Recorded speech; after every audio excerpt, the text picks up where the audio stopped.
Oh, progress. Okay, hi, welcome everyone. Like I said, we'll have people joining us as we continue, but I want to welcome Amber Gilsdorf. She is an independent college consultant with Estrela Consulting. Some of you may recognize her from her role as a guidance counselor at Granville High School for a number of years. This is the, I think, fourth time you've joined us. Yeah. Yep. It's been variations on this talk, and the talk has evolved. Obviously, you put in some COVID when COVID happened, of course, and as things change, you've been so kind to join us again and adapt your talk. So welcome. Well, thank you everybody. Every year that I do this talk, like Lucy said, I update the information according to what's relevant now and trends or things that I see coming. And of course, like Lucy mentioned, with COVID being in the backdrop, it has changed the landscape of college admissions, financial aid a little bit. So I'll be touching on all of that tonight. I am going to be sharing my screen so that you can see the presentation that I have for you. I will be taking questions at the end. There's a lot of content that I want to make sure we have time for. So I'm going to share all the content in the hour, so 7 to 8, and then I will take questions afterwards. So if you have questions, drop them in the chat, and then Lucy and I will be able to see the chat at the end and address the questions. If my audio isn't good or you can't hear me very well, please let Lucy know, and then Lucy, feel free to chime in and tell me that people can't hear me. I try to talk close to the computer microphone, so I hope that will get the job done. All right, I'm going to go ahead and share my screen now. All right, wait, Lucy just said. Okay, it looks like you have a message in here from one of our participants saying she's having some difficulty hearing you. Could you please speak louder? I will speak so loud. I was a theater person all in high school, so loudness is something I do very well. All right, gang. So we are going to get started here. All right, and this is from beginning. Okay, there we go. Wonderful. All right, so you all registered for this based on my gripping title called Show Me the Money, Tips for Families Who Don't Qualify for Need-Based Aid, plus a little smattering of COVID sprinkled in there. It's a lot of families here in the US, and especially my Granville families that I've come to know very well from my own past professional experience. I think a lot of families work really hard, they save really hard, but then they're in that gap where they don't quite qualify for need-based aid, and they may not have quite enough in savings to meet the cost of college. So my intention tonight is to equip you with a couple strategies and tips that you can implement into your planning for your students' future college plans. So here we go. Oh, you know what? Before that, I should introduce myself. I thought I had an introduction set on there, but I don't. So you are seeing Amber Gilsdorf, like Lucy mentioned. I spent the first 9 years of my experience as a counselor working at Granville High School, where I did lots of college admissions counseling with our wonderful students.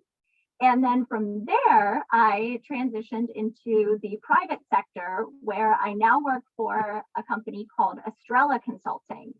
And I'm not here tonight to talk about that, but essentially what I do is the same thing I was doing at Granville with the college advising piece, but on a much more individualized, customized level. I love that piece of the process, and it's something that I know a lot about, and I like to share that information with families as much as possible. So thank you for being here tonight, and here we go. So you are here because, as I mentioned, you have worked hard, you have saved hard, and now you are starting to think about college for your student or students. And the challenging part of this whole thing is the sticker shock that a lot of families go into when they really get real with what the cost of college is nowadays. So the average cost of college in the US is over $35K per student per year. So that's the average. That's factoring in the 4-year public cost and the 4-year private cost. And then you can see I disaggregated that data down below. And this information comes from educationdata.org. So it's a nonprofit that compiles higher education information. So as I said, my very aptly named presentation, I cannot wave the wand and make money appear for you. And you certainly won't leave here tonight thinking, oh my gosh, we're gonna go out back and find our money tree and be able to pay for everything. That will not happen. I'm so sorry. But my hope is you leave here tonight with tempered expectations. You now see what the average cost is per year per student. You can set your expectations accordingly and then reverse engineer your process of shopping for colleges to hopefully fit the budget that works for your family. So our agenda. First, we have to establish a baseline. Financial aid is a very complicated term that's thrown around rather loosely. So we need to make sure we understand what that is. Then I'm going to take you through 12 strategies that I have for families that are in that middle ground. They don't quite have enough maybe to write a check, but they certainly don't qualify for need-based aid. And then I'm going to leave you with 5 pro tips and then spend any time after 8 o'clock answering questions. So as I said at the top, if you just joined us, please drop your questions in the chat and I will address those questions at the end of the presentation. Okay, like I said, we have to establish our baseline first. So financial aid, broadly defined as any grant, scholarship, loan, paid employment, anything that helps a student meet their college expenses. So that's what it is. It usually comes from any type of source like government and state agencies, the colleges themselves, a high school might have special scholarships, foundations, corporations. And the amount of financial aid that a student receives is determined through the guidelines set by those institutions that give the money. So that, in very broad strokes terms, is what financial aid is. Like I said, broad terms. So I like to think of the term financial aid as an umbrella. It's an umbrella term where lots of things fall underneath that umbrella. So a reminder, it can come from lots of sources. Basically, any source that isn't a parent's or grandparent's bank account could be considered financial aid. Underneath the umbrella, we have 2 sides of the financial aid categories. We have need-based aid and merit-based aid. We will not be talking about need-based aid tonight. That is a whole other conversation and a whole other presentation. Our intention tonight is to talk about tips for non-need-based aid families, and sometimes that will include opportunities to qualify for merit-based aid. So merit-based aid, I like to think of it like merit badges, you know, Scouts, merit badges. It's money for being awesome at something. So money for being awesome at school, academic, money for being awesome at sports, athletics, money for being awesome at community service or robotics or some other excellent activity, or talent. Maybe your son or daughter is a tremendous singer, dancer, musician, actor, whatever it is. Merit-based aid is money students get for being awesome. Okay, so we have our baseline. We know what we're talking about now when I talk about financial aid, and we specifically know what I'm talking about when I talk about merit aid versus need-based aid. So need-based aid is based on a family's income and their assets. So how much do you make and how much do you have in the bank? All right, so our strategies. First strategy, and it actually has nothing to do with merit-based aid. It has everything to do with need-based aid. This strategy requires that any family do their diligence before automatically deciding that you won't qualify for need-based aid. I have families often that think, oh, we're not going to qualify, so why even bother filling out financial aid applications? We will see as I go through the strategies here in a little bit, you will see that at certain schools, you may in fact have need, where at other schools, you may not have need. So you want to do your due diligence to ensure that you know whether or not you could be a need-based family. So first thing, whether or not you think you'll qualify, you can still do an estimation of what your family might be expected to contribute to your student's college education each year. That is called the EFC, the expected family contribution. And there is actually a calculator, an estimator called the Federal Student Aid Estimator that will plug in your income, your just a snapshot of your savings. It'll ask for tax information, snapshot of your savings, plug that information in, and it will tell you what your estimated EFC would be. Now, a couple notes on this. This is important for any family listening right now that has a senior. If you are wondering, oh, I wonder if we would qualify, and you go to do this, make sure when you plug in the tax information that the estimator is asking for, ensure that you are putting in information from the 2021 tax year. So write that down if you're a parent of a senior. If you're a parent of a student in any other grade, the information you will use when your student becomes a senior will be the tax year 2 years prior to the fall in which they would enroll in college. Fear not if that was confusing. I got you. Later on in the presentation, I'm going to break it all down. I even have a visual. Okay, so parents of seniors, do this estimator. Just do your diligence. This is especially important if you own a small business or multiple businesses or a farm or have variable income, because as you can imagine, your income in 2021 might look different than your income today. So maybe in 2021, you would qualify for need-based aid based on your income that year. So for our purposes going forward in the presentation tonight, we are going to pretend that my expected family contribution is $30,000. So I do this EFC calculator and I get an estimate of $30K. Unfortunately, that is not $30K over 4 years of college. That's $30K a year. So for our purposes, that's the number we're using. For the most accurate EFC estimation, this is once again, just another way of saying it, use the tax year 2 years prior to your student's first year of college. Finally, before I move off this slide, you'll see this red asterisk at the bottom. We have a little caveat. All of this is changing next year in fall of 2023. If you're the parent of a senior, this will affect you, but most of what I just said is what you need to know for this year. For parents of juniors and younger, your financial aid process is going to look different, which is why I am not doing a presentation on how to file financial aid documents.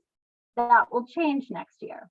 However, fear not, a lot of what I'm sharing tonight is going to apply no matter what year your student is intending to graduate from high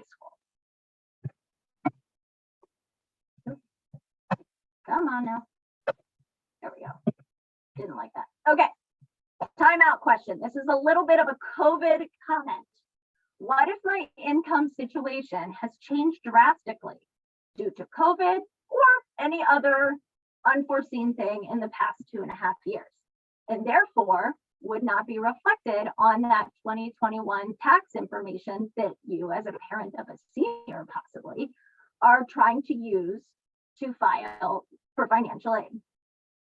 If it's not reflected in your tax information, it will be really important that you prepare that you may need to appeal to the colleges your student applies to. So this very last point here, and this can be families of any student, if your financial situation is disrupted, if there's a job loss or some other unforeseen situation that affects your income or your savings, please know the people in the financial aid offices at every college are people. They're human beings, and there are processes in place for appealing. And as I share with a lot of families, connect with those offices sooner rather than later, after your student has applied, to ensure that they can advise you appropriately on additional forms you may need to submit to prove that the situation is what you say it is. So that's just a little timeout. Now we continue. All right, strategy 2. So assuming you've done your diligence and you know what you can contribute or what you're expected to contribute, the next step is to think about your budget. And you'll see this is trademarked, the college pre-approval. There is a company called Capstone Wealth Partners that does an excellent presentation on the whole pre-approval process. They essentially approach planning for college like you're getting pre-approved for a mortgage. And I'm not plugging them, I get no kickback from this. They're so unique in their approach to college planning, and they have a lot of free resources on their website, like budget worksheets and things like that for families that really might need to itemize what they can afford to pay for college.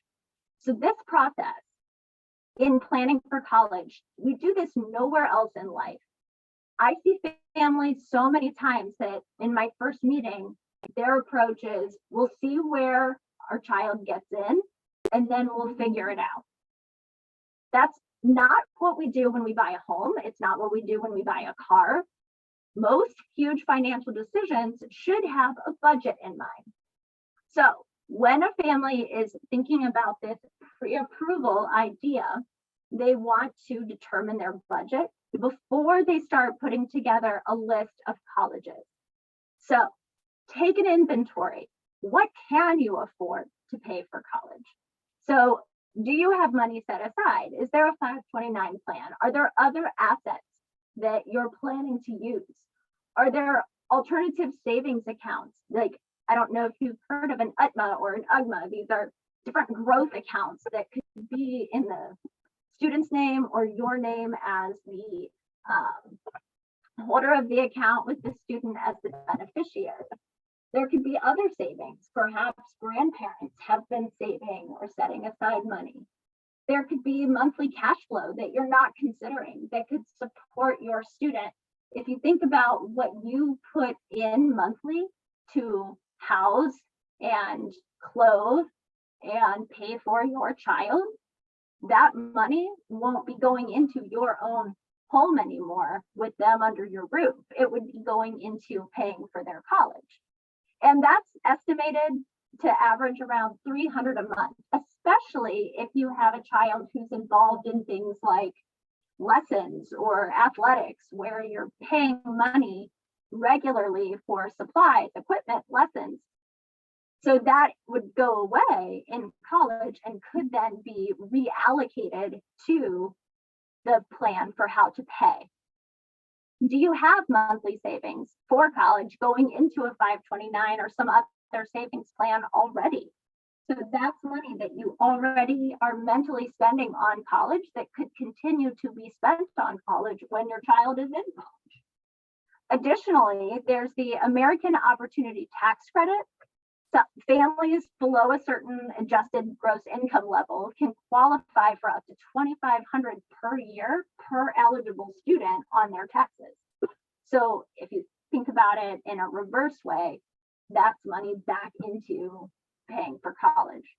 So when families really start mapping this out, you find that you might have more money to pay for school than you originally thought. So the goal is to set a budget, have an idea of what you could contribute in total for college, figure out what that might look like per year, and then you start to figure out what you can afford to spend per year on college. So strategy 3, have the money talk with your students. I've had too many times where I've had a student who gets to junior or senior year and they are starting to put together their list of colleges, and mom and dad have not shared with the student for whatever reason what they can afford to pay for college. And student has no idea. And speaking about money is taboo in their household. Therefore, we need to break that cycle early. So your student is coming into the college search process and the college list building process with the knowledge of what the family can spend on college, and therefore is not setting themselves up for disappointment as they get into the acceptance stage and are hearing back from schools that they may not have any chance of actually attending. So the earlier this conversation happens, the more empowered they are. There's less risk of surprises. And a lot of students can be very practical, especially our dear darling teenagers who've now been through a world where COVID or something global can upend everything. I think we're going to see much more practical high school students. I mean, practical and high school students typically don't go in the same sentence, but I think that is going to play a role as our students get older. And I think they're going to understand more long-term implications.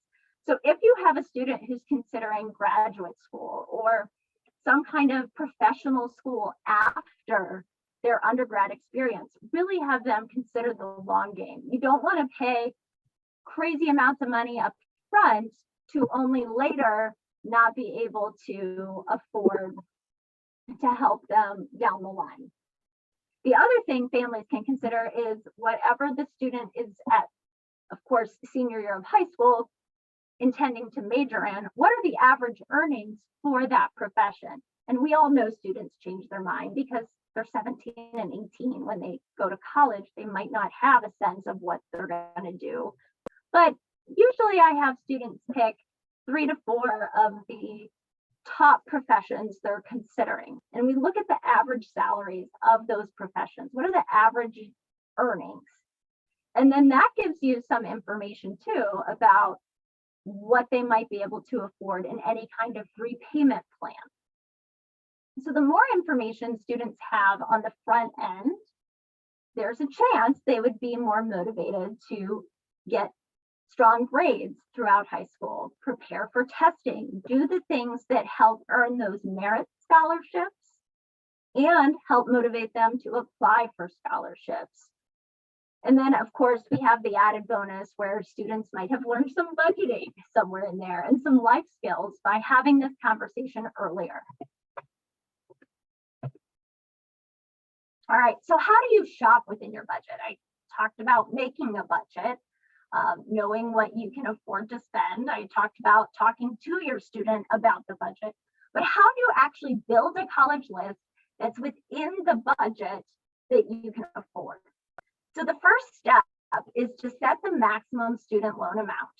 So a key tip here, when you're thinking about those 1 to 4 career options that your student is considering, and you're looking for that average salary info, you want to consider that your student should never borrow more in total than their first year's expected total salary. So if I want to become a teacher, and I truthfully feel that this is a gross underpayment of teachers, but the average starting salary for teachers in Ohio, I think last time I looked, was something around $32,000 a year. So if I go to 4 years of schooling to become a teacher and I borrow $50,000, I'm going to have almost a $500, not even almost, a more than $500 monthly loan repayment for 10 years after I graduate from college.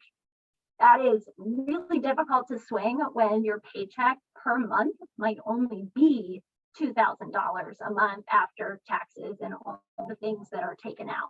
So it's incredibly important that this conversation take place and a maximum student loan amount is agreed upon before you even borrow for that first year.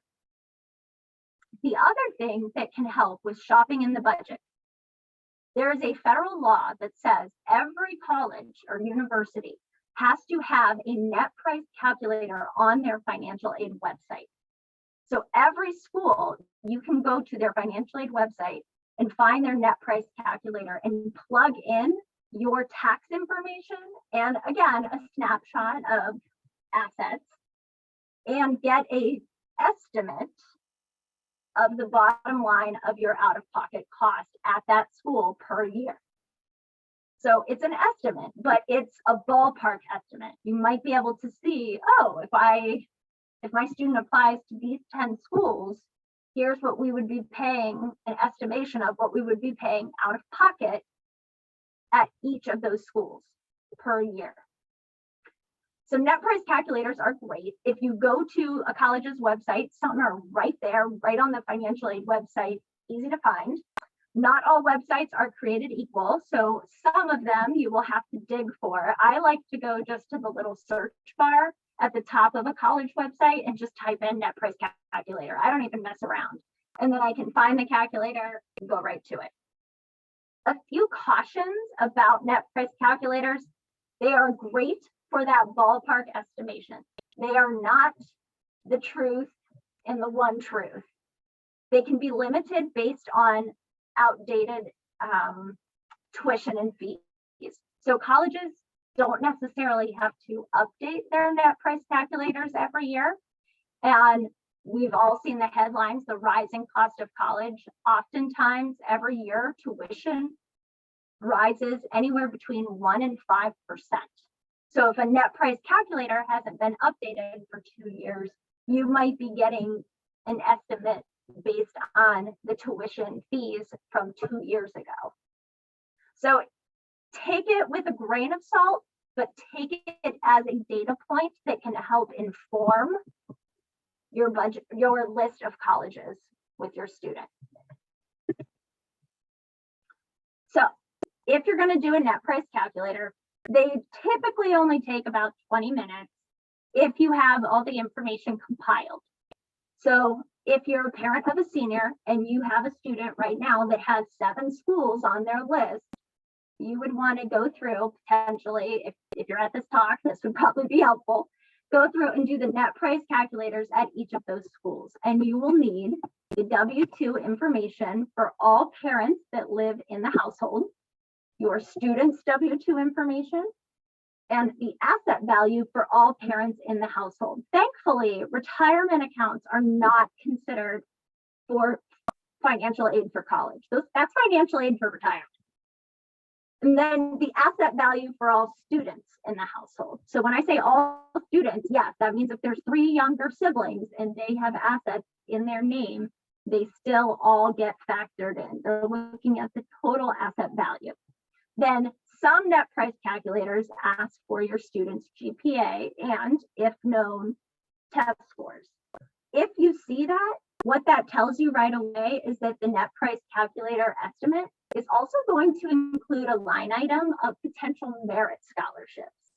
If that is not asked for, this net price calculator is simply giving you a ballpark of need-based aid and out-of-pocket cost at that school without factoring in any kind of additional scholarships your student might get.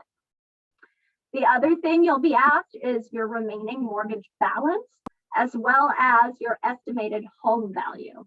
And you are not supposed to know that off the top of your head. You can usually find stuff like that on Zillow. It's just an estimate. They don't send the FBI to audit you and find your exact home value. All right, here's an example from the University of Cincinnati. This is an example of the outcome of a net price calculator. So University of Cincinnati's net price calculator final page looks like this. It tells me, okay, here's your, you can see my direct cost. So up here, direct cost, $24,000 plus they throw in an extra $1,200 for my books and then this random like extra money for my other expenses. Okay. And then my total cost to attend University of Cincinnati per year is just over 29K. So what this tells me is my estimated net price to attend Cincinnati is 29K. We are not seeing any need-based aid in here. We're seeing a straight itemized, look at this, tuition, room and board at the top. Those are my direct costs. My extra cost that UC says I should need, and then my total cost down here. If you remember, for this evening only, my EFC is 30,000. So if my son was intending to apply to University of Cincinnati, and I know per year we're expected to contribute 30,000, we would have no need at Cincinnati. That amount is over my estimated net price for UC. Now, what you don't see is scholarships added in. University of Cincinnati's net price calculator does not ask for my son. He's 7, so he doesn't have any of this, but it's not asking for his perfect 4.0 GPA and 36 ACT. Ha ha ha. So it's not asking for that. So there's a chance that your student, based on their grades, and test scores are less of a thing now because of COVID, but based on grades, it's likely your student could still have some merit money to knock off that cost. Then you'll see that it's telling me I'm also eligible, lucky me, for a loan. Oh, good.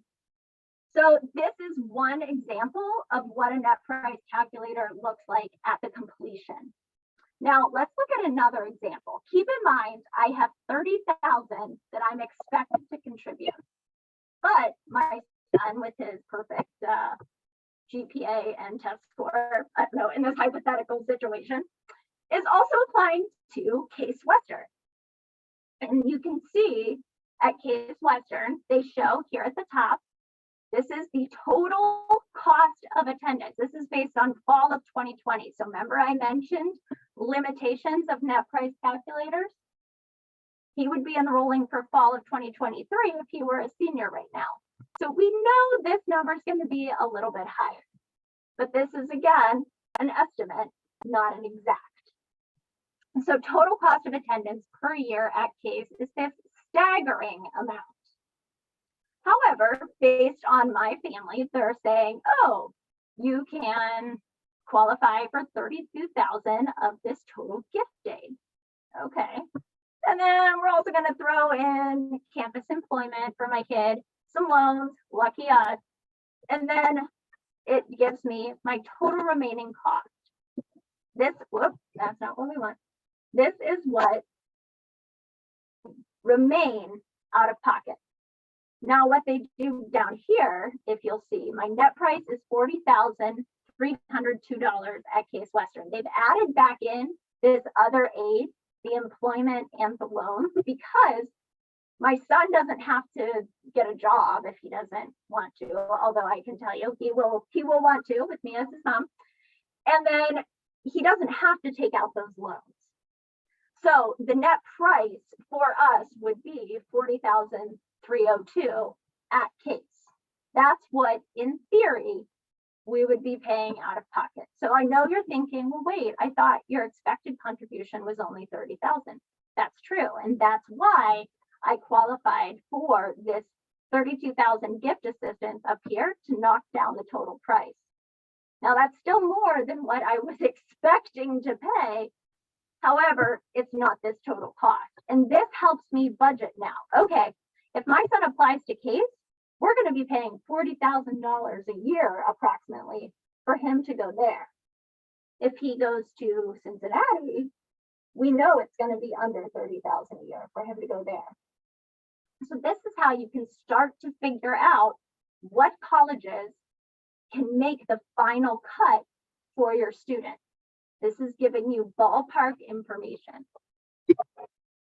Now, the example I just used with Case perfectly illustrates this next slide. There's a funding gap. So Case's cost of attendance minus the financial awards they gave me. So to recap, they gave me this gift assistance. Woohoo! So they're generous. I'm doing air quotes, you can't see it. Gift assistance minus whatever our family has decided we can afford. So let's pretend we can afford that $30,000 a year that we're expecting to contribute. However, the net price at Case was $40,302. So we have a funding gap of $10,302. And sad face, the funding gap is usually filled with student loans. So now you can see why student loan crisis has become a thing. It's not always on the borrower and the decisions they're making. Colleges are gapping, that's what it's called in the biz. They are gapping students in the way they are helping them fund their education. So there's a whole thing I could go into on the way the system is structured. But long story short, you need this information so you can make really informed decisions as you're guiding your student in this process. So the next strategy, so you've got your students list of schools, you're seeing what the net price calculators are saying. What do you think? There's still a chance that a school might grant merit aid, or if you're a family that has a really high need at a certain school where maybe your student is applying to a school like Case where it's $70,000 some dollars a year, you might have significant need there. So you can look and find if the school meets need. Do they meet need? Do they fill that gap, or are they gapping families? So are they filling in all of that gap between what a family qualifies for and what they're expecting to pay? Or are they leaving families in a lurch and having to borrow money or come up with other ways to pay? Or does the school offer a mixture of scholarships and need-based aid? So something that I did not talk about with the Case Western example, that did not have any merit aid listed. It was need-based aid only. And one of the best things about Case Western is about 30% of their students get offered scholarships as well. So that might be where the amount gets brought back down to what I was expecting to pay. How do I know that Case offers scholarships? Well, one could go to this handy website down here, collegedata.com. It's free. It imports information from the National Center for Education Statistics, a nonprofit that tracks cohort data on every college and university in the United States. The collegedata.com takes information and breaks it down, all the data points, into really easy to understand language. So you go there, you search for the school that your student is interested in, and there is a tab called Financials. Click on that tab for the school, and you can actually see what percentage of students applied for need-based aid, what was the average amount of need-based aid given at that school, what percent of students receive merit aid, and what's the average merit aid amount. If you start to see something that says not reported, that's a pretty big indicator that that school may not give scholarships. I was doing this for a family I'm working with right now, just this afternoon, and schools like Barnard and Amherst were on this particular student's list. Those schools do not offer merit scholarships. They only offer need-based scholarships. So they give huge need-based scholarships to students. Like we're talking $50,000 a year in need-based scholarships, but they do not give merit money. So the next strategy might be to do a little Googling. What are some institutions in the US that offer no loans? So no loan schools. Yes, there are a handful of them. And if you haven't figured it out by now, they're the really, really wealthy schools. They're the ones with huge endowments that have been around and are older than dirt and can afford to give away money for students to come there. So there's about 16 schools in the United States that if you have a really competitive student, academically, curriculum-wise, maybe they stand out in some other amazing way, these schools do not package students with loans when they give out financial aid. So a family might still pay their EFC. So if my student got into, my son were to get into one of these 16 schools, we would still pay that pretend EFC that I'm using for our example. But everything after that would be met by the school in the form of institutional grants and scholarships. We would not have any kind of gap where we'd have to take out loans. Now, oftentimes these schools have extra financial aid forms. They're not just giving away the money. You got to fill out usually 3 different financial aid forms to get to that place where you don't have loans. And again, when families think, oh, we won't qualify, schools like Stanford, Harvard, all of these schools I listed here, families with adjusted gross incomes up to $250,000 can still qualify for need-based aid at these schools. That's how bonkers wealthy these schools are. There are also many more low loan schools, schools that are committed to only offering federal student loans and not gapping students more than what the federal loans can cover. So at most, students might borrow $5,000 to $6,000 a year at these low loan schools. Everything else is met with institutional grants and scholarships. So again, the family would still pay their EFC. So if it's my family, $30,000, we would still pay, but everything else would be met through institutional grants and scholarships, and then maybe one federal loan a year in the amount of $5,000 or $6,000, depending on the federal rate that year. And again, additional financial aid forms at these schools. And again, they tend to be some of the big name, super selective schools. But if you have a student that fits this profile, don't write off the school just because the sticker price is ridiculous. All right, my favorite, merit opportunities. So if you have a student as they're going through and piling up their list, make sure they have some schools on their list that offer financial aid, especially if they have a GPA above a 3.0. That's kind of the magic threshold where maybe minor scholarships might be given for a 3.0. 3.5 is really where we start to see more scholarships pile on. But if you have a student that is in that threshold, absolutely ensure that they have a couple schools on their list that offer merit scholarships. So I mentioned previously collegedata.com. You can go there, you can enter the school's name, and you can look up what percentage of students at that school are offered merit aid and what the average amount of merit aid is awarded per student. If you see 1% of students are offered merit aid to the tune of $2,000, it's not looking likely that your student, even if they're the most amazing student ever, would have a strong shot at merit aid. So other ways you can look is going to the college's website. Go to the financial aid website, click on scholarships. Do you see a lot of scholarships that they can apply for? Is there a special scholarship portal?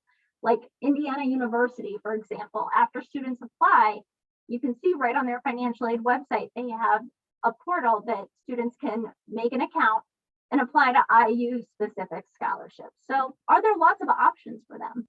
Perhaps the school has transparent grids or charts where they actually show if you have this GPA, you get this amount. All right, let's see. Oh, final point here. Take note on the designated GPA and if they list test scores, what are those? Because this might help motivate your student to want to study for ACT or SAT or bring their grades up junior year, because that could be the difference between several $1,000s. So here's an example from Miami here in Ohio.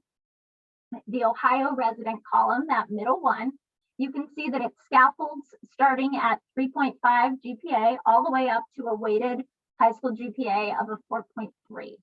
And you can see there's a range there. That range tends to be based on an internal formula that we don't get to know, but I have it on authority from admissions officers at Miami that formula concords more or less to rigor of curriculum and strong extracurriculars. So let's say your student has a handful of advanced or AP courses, you might be looking at your student being on the farther end of the higher end of the award amount. All right, the next strategy is leveraging your student's academic profile. So oftentimes families with maybe a really strong applicant, maybe a 3.7 GPA, if they have test scores, strong test scores, let's say they're thinking, oh my goodness, the student's gonna apply to all these highly selective schools. That's not necessarily the strategy to ensure a lot of merit money. That's a strategy to ensure you're gonna have to come up with a lot of money out of pocket if they get in. So we encourage families to apply to schools where your student's academic profile is in the top 20 to 25% of admitted students.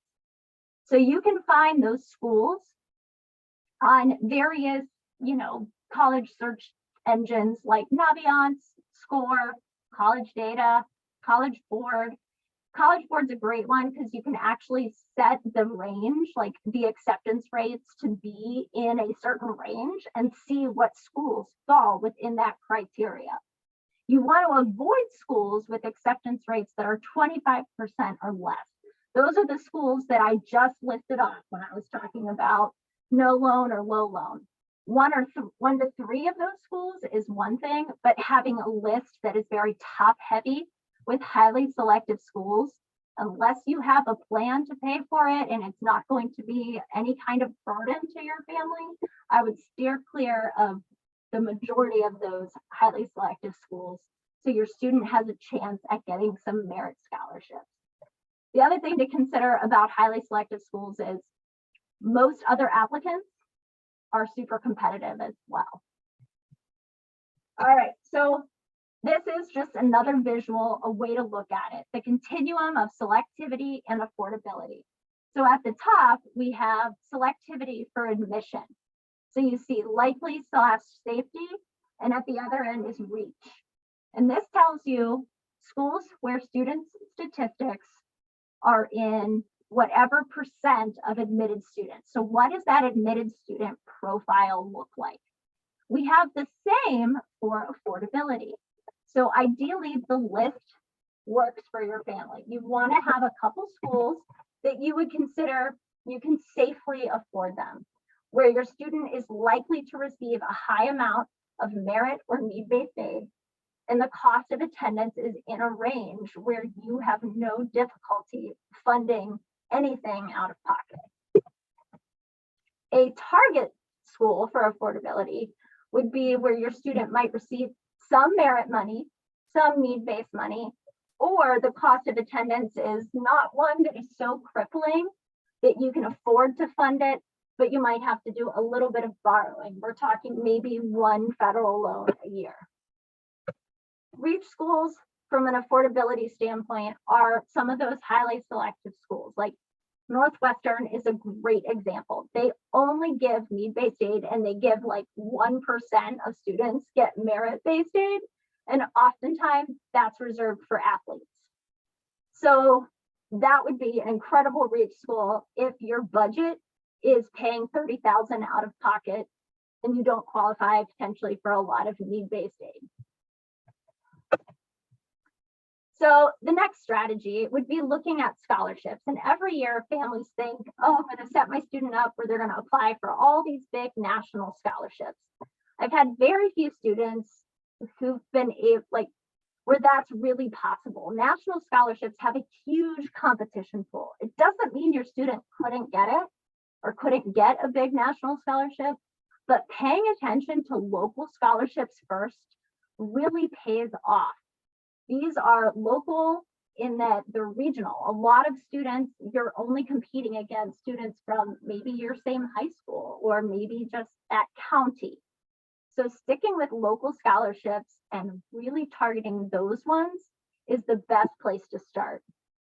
And the next layer is looking at your place of employment, or memberships that you might hold to area clubs, faith-based organizations, different groups might offer small scholarships for students. The high school counseling office is a good landing spot to locate those local scholarships. I know at Granville High School specifically, starting in January, there's a lot of scholarships that will start being advertised over Schoology. And as you can imagine, a lot of seniors are very burnt out dealing with senioritis come springtime of senior year. And so if your student is staying on top of this and is applying to scholarships, these local ones, they have a much better shot of getting them. If you're going to go for some national scholarships, I really like this website, JLB College Counseling. You can sign up for their newsletter. They send one email every month with a compiled list of scholarships that are coming due the following month. If you have a student that is ridiculously high profile, like crazy awesome, all things, these are some other biggies that they could look into. If you're taking notes, great. I didn't mention this at the top of the presentation, but at the end, I'm going to have my email up on the screen. If you want the presentation with active links or need reminders of some of these examples I'm giving out, please just email me and I will happily send you the presentation. So if you have a student that is especially passionate or deeply committed to something, there may be scholarships and ways to get that money based on something they're super passionate about, whether they're an entrepreneur, super into politics, a leader, an athlete. There's other forms of merit money that might not come directly from the college or university itself. Okay, our next strategy is test prep. And I know that in the era of COVID, a lot of schools have moved to test optional, meaning students don't have to submit test scores, which on one hand is excellent. That does not mean, however, that your student should not attempt testing. It also doesn't mean that they shouldn't try to prep and give their all to being prepared for these tests, because a strong test score can enhance not only their chances of admission, but potentially chances for other opportunities, whether that's scholarships or something else. Most scholarships are open to students regardless of whether they submit a test score, but it's hard to unsee a really compelling test score.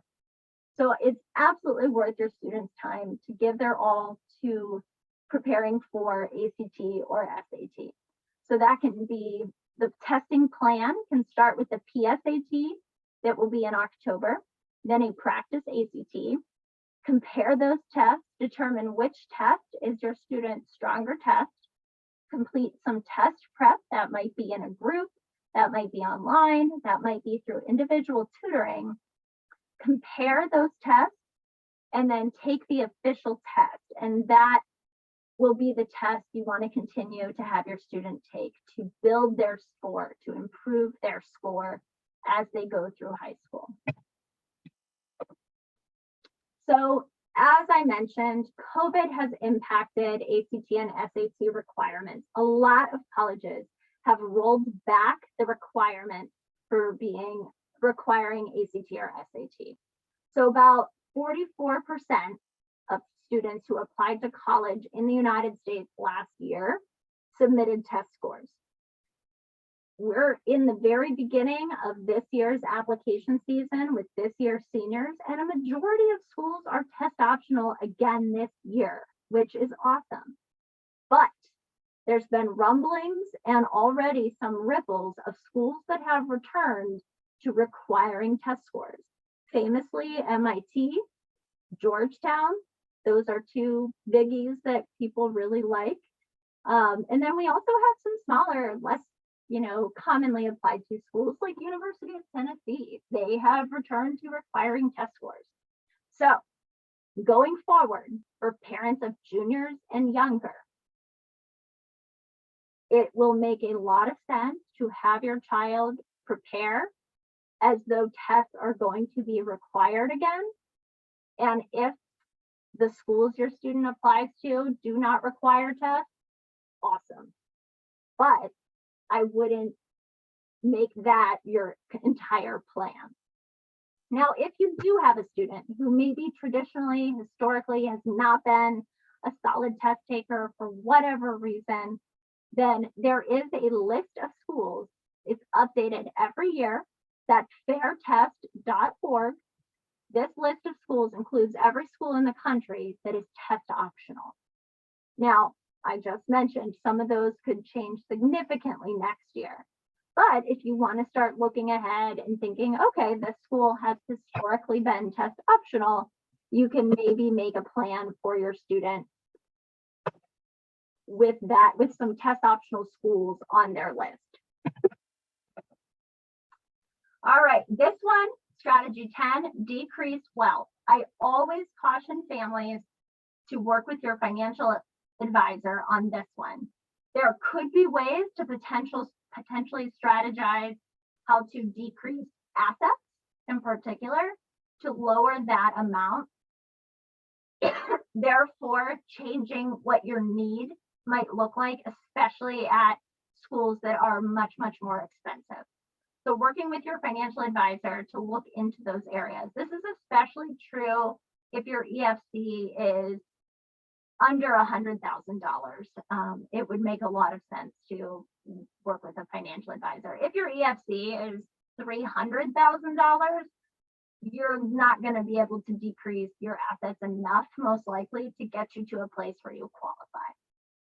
And there's other things too that could help with decreasing wealth, whether that's grandparents contributing and how they are set up to pay. If you have UTMA or UGMA accounts and they're in the student's name, they need to be switched over to your name because student assets are assessed at a much higher rate. So like I said, this one, I don't pretend to have credentials as a financial planner. That is why you work with your financial advisor and use caution on this one. The other caveat to this is if you're a parent of a 9th or 10th grader, the moves you're considering financially right now, especially with income, could impact your financial aid eligibility. Not so much with assets. Assets are a snapshot at the time that you submit financial aid applications, but income. So several years back, I had a family where dad was the single income earner. Mom was at home helping run a household, which it should be a paid job. And she was considering going back to full-time work. And they were working with their financial advisor and they were running some numbers and looking at, okay, if I went back to work, we would have no need. If I stay at home, we would actually qualify for some significant need-based aid at the schools that their children were applying to. So this would be an example of paying attention to that prior year. So remember when I talked about using income information from 2 years prior? So when she was making this decision, the taxes that they would be using for their children's first 2 years of college were from 2 years prior when she wasn't working. So they were able to budget and plan for if she did take up full-time work again outside of the home, then 2 years of college, that junior and senior year, would be counted with her income in the financial aid equation. So for our parents of seniors, your child's first year of college most likely will be the fall of next year. The tax year that your financial aid applications will be using is the 2021 tax year. So that opens October 1 of this year, and you get the financial aid awarded in the spring of 2023. So the spring of their senior year of high school. So this is probably one of the most confusing points for families. So I always tell families to think about whatever year you want the financial aid to apply to, just subtract 2, and that's the tax year you're using. So if you wanted to apply to the fall of 2024, you're using 2022. The fall of 2025, you're using 2023 taxes, and so forth. All right, the last two strategies, just remember that the people in the financial aid offices are people. You can communicate with them via email, phone call. So if you have a senior and in the spring of their senior year, their financial aid and scholarship offers come down to maybe some gaps and you're not quite sure how to manage that. And if you have two schools that are quite similar, you can contact the financial aid office, and I hesitate to say the word negotiate because it doesn't quite work like that. They have other people to take those spots, but you might be able to request reconsideration for a little bit more money from a scholarship or a grant. Now, you cannot do this for 5 or 6 different schools. That would just be insane and take a lot of time and energy, especially having people do all this, running all these numbers for schools your student might not even be interested in. But if you can get them to narrow down your student 2 to 3 options that they like, and the schools are similar, 2 smaller private schools, you can usually work with the financial aid office to come up a little bit in that scholarship or grant money that they can give. This would not work with Ohio State and Denison, let's say. These are not 2 apples. That's an apple and a watermelon. So you have to use 2 similar schools. So a Denison and an Ohio Wesleyan, a Denison and a Worcester. These would be options where you can negotiate because they have similar price tags and they're both private institutions. Additionally, if your student is getting back their financial aid award letters in the spring of senior year, and you are seeing that schools are offering loans, I always have families do financial or student loan calculators to help the student see what the true impact of taking out a loan is. Most teenagers, this will be shocking, are short-sighted and very present-minded. So if you have them do a loan calculator, it will actually you can plug in the cost, the total principal of the loan, the interest rate, how long the repayment terms are, if there's any fees or percentages attached to the loan, and see what that loan is going to cost them over the 10 years, and then a monthly breakdown of what their repayment plan would look like. That's a pretty good eye opener for students, and can also help you guys as a family figure out what college is the best financial option for your student. So you see the link down here, Big Future College Board. Pretty much if you Google College Board Student Loan Calculator, you'll get right to the page. And some bonus strategies. You may have a student that's had some AP course credit, some College Credit Plus credit, some summer jobs that they might be able to use credit or money earned from various jobs, holidays, birthdays, that they can apply to that bottom line. And if they have AP credit or CCP credit, that can ensure that they're starting college with maybe a semester already under their belt. That's a semester on the back end they might not have to take worth of courses, which could be a cost-saving measure. As you saw at the top of the presentation, in-state schools on average tend to be less expensive than private out-of-state schools. However, in-state schools are large, and that's not the best fit for every student. And maybe your student has a specific niche thing that's the best place for them to learn. That specific niche area of study might not be at a large in-state school. So these are just some strategies that do not fit everybody, but could be options. So honors programs at a large in-state school, honors programs can be a way to still get a level of a small school feel, and maybe a level of rigor that your student is hoping for, but maybe a expensive school on the East Coast isn't going to be in the cards for them. Students can work summer jobs or do co-ops where they can earn money to then also put toward their bills for college. They could live off campus with roommates. Room and board is often anywhere from, depending on the school, $10,000 to $17,000. So that's housing and food. So it can get pretty pricey pretty quick.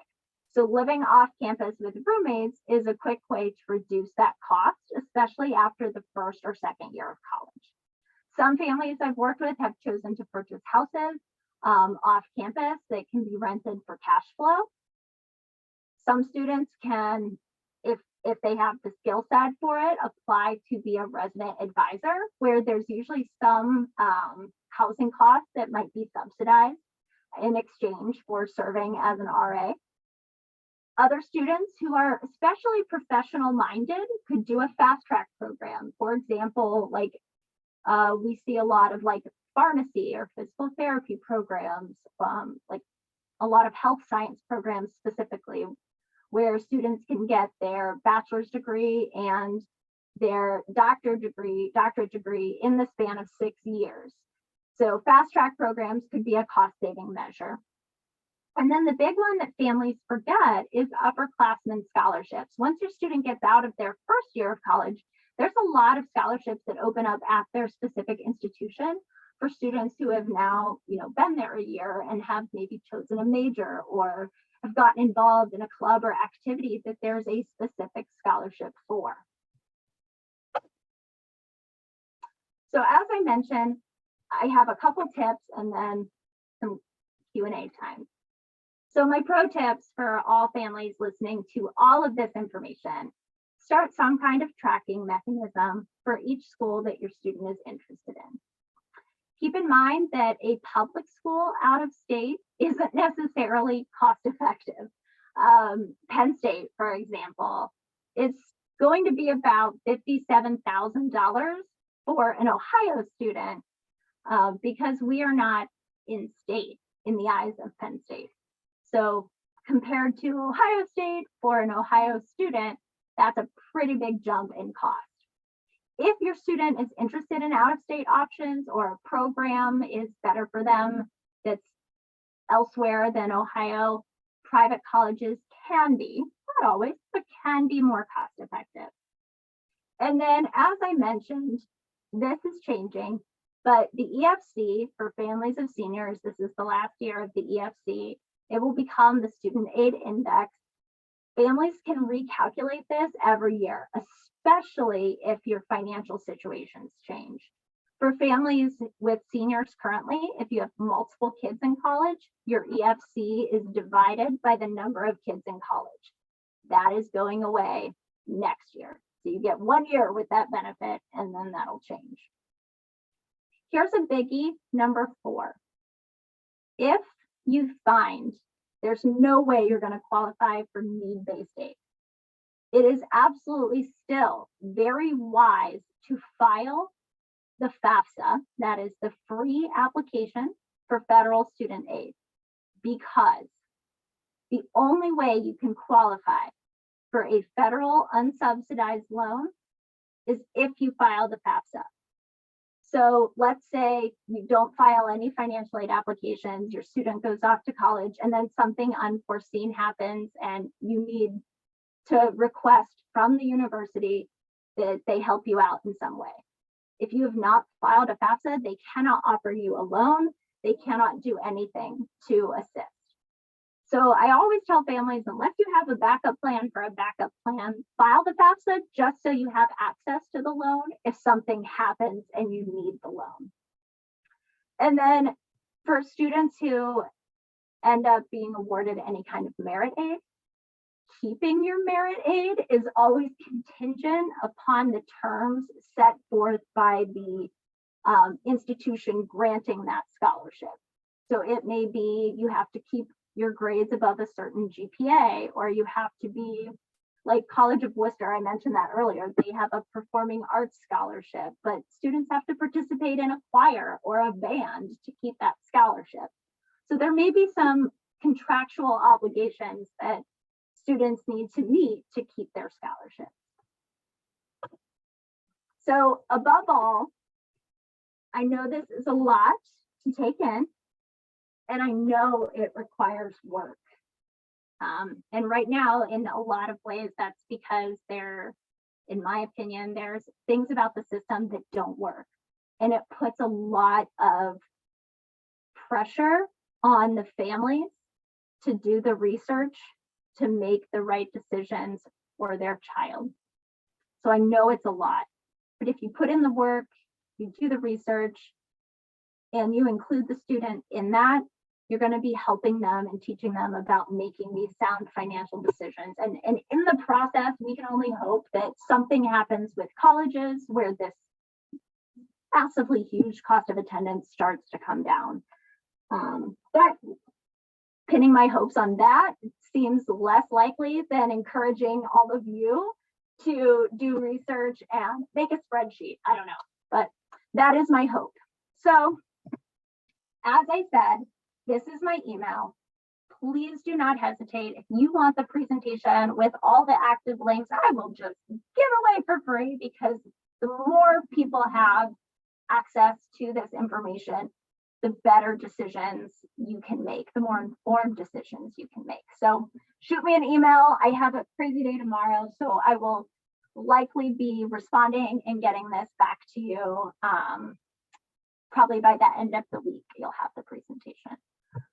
Whew, okay, so I'll keep that up for a minute, and then I'm gonna pop into the chat to see if there's any questions. I'm not seeing any at this moment. If you're here and you're just here for the info and I am done with my presentation now, you feel welcome to leave. You are not gonna offend me if you don't have a question. If you do have a question, hang out. Put your question in the chat and I will address it.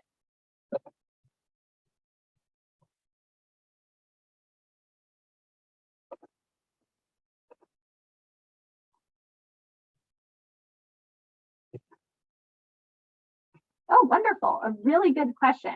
How do you feel about ROTC or military to help? I think that can be a fabulous option for families. And I didn't put that on my pro tips or my other bonus strategies, only because that is certainly not the right choice for every family or student. And I don't want to sound like, oh, that's the only option, you should absolutely pursue it. But ROTC is a fabulous way to get financial support. It's not a slam dunk, it's not a guarantee. A student can apply for the ROTC program and apply for the scholarship. They can only put 3 institutions that they're hoping to attend and use their scholarship at. And there's a lot of red tape with the ROTC scholarship. What I mean by that is there's a lot of strings attached. That's probably a better way to put it. So if a student applies for the ROTC scholarship and says, I'm intending to major in, I don't know, biology, and here are the 3 schools I would love to be a part of ROTC at. The student cannot change their major, or if they do, they could be at risk of losing their scholarship, especially if they change to something that's maybe in a field that isn't as highly desired by whatever branch of service they're planning to enter into. The other layer to ROTC in particular is that there's a service commitment after they complete their degree. So a student will be going for 4 to 6 years, depending on the contract, into serving the country. So it could be a great option, not for everybody. Military, if it's active duty, I think it depends on the student. Students have to really work to make time if they're an active duty in the armed forces. They have to make the time to earn the credits. It's not a planned pathway as part of joining the military. So they would have to be really focused that that's what they want to do, because there's a lot of other requirements they also are fulfilling in their full-time job in the military. Okay, I hope I did that one justice. When I said financial aid packages will be offered, so the question is, are financial aid packages, when I'm talking about that, where are these financial aid packages coming from? They're coming from the colleges. So if your student applies to 10 colleges, and then you, as the parent, submit financial aid applications to 10 colleges. Let's say your student gets into 7 of those. Your student will receive 7 financial aid packages. Now, depending on what the schools are and your family's financial situation, those packages vary. If we go back to my example of Cincinnati, your student would possibly not get any financial aid from Cincinnati except the option to take out a loan. If we go back to my example of Case Western, your student might get some scholarships, some need-based grants, and then also a loan. So the packages look different based on the college. Okay, let's see. Next question. Can a certain amount of money in a 529 plan be a disadvantage for financial aid opportunity? In short, yes, but so yes, if a family has a whole bunch of money in a 529, that's counted as an asset. Now, very important, it's counted as a parent asset, even if your student is the beneficiary of that 529 plan. So it's counted as a parent asset. That large amount of money absolutely will impact your eligibility for financial aid. But I would never, ever in a million years tell a family not to save money for their child's education, because we all know that the cost of college is expensive, and not saving is not the strategy that I would bet on. I would save, possibly still apply for financial aid, see if anything comes out from that. But I wouldn't dissuade a family from continuing to save money in a 529. But yes, that will lower your need-based aid. A 529 will not affect merit scholarships whatsoever. That is completely separate. Amber, quick question. Going back to Melissa's question regarding the financial aid packages, her question was also regarding the timing of it. Oh, when did you say they'll be offered? Oh, I'm so sorry, I misread that. So it varies by college, but most colleges will send out information about financial aid when they roll out information about admissions, or within at least a couple weeks after admissions. So most schools, if they have an early application deadline for students, let's say a November application deadline, so that's an application for admission, there will be different deadlines for financial aid. So every school, this is where parents are really essential. Students are paying attention to the application for admission deadlines. Parents must pay attention to the application for financial aid deadlines. Often those deadlines can span anywhere from as early, I've seen sometimes they're as early as December for early action or early decision students, sometimes November if they're applying early decision. Most of them tend to be January and February. And then the financial aid packages tend to come out usually in the spring. I would say March and April is most common. Every college includes information about when to expect financial aid when the student is offered admission. Sometimes it's right in there with the offer of admission. Other times there's a caveat at the bottom of the admission letter that says in the next, 3 to 4 days, in the next 1 to 2 weeks, information will be coming about financial aid. I'm so sorry. I missed that. Can I comment one more thing? Yes, of course.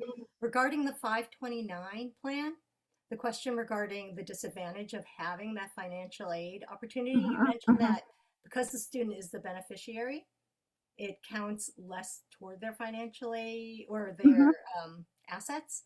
Yes. However, from what I've experienced, having 2 kids going through college, is that you need to make sure that the 529 account is in the parent's name, correct, as the owner versus the student. Yes. Otherwise, you would get dinged harder, right? Yes. Yeah. So that's a different way of putting it, and actually perhaps a much more clear way. So the 529 plan absolutely must be in the parent's name. They're the custodian. A parent is the custodian of the 529 plan. The student is the beneficiary. They get the money applied to help them for college, applied to the cost of college, but they do not own the plan.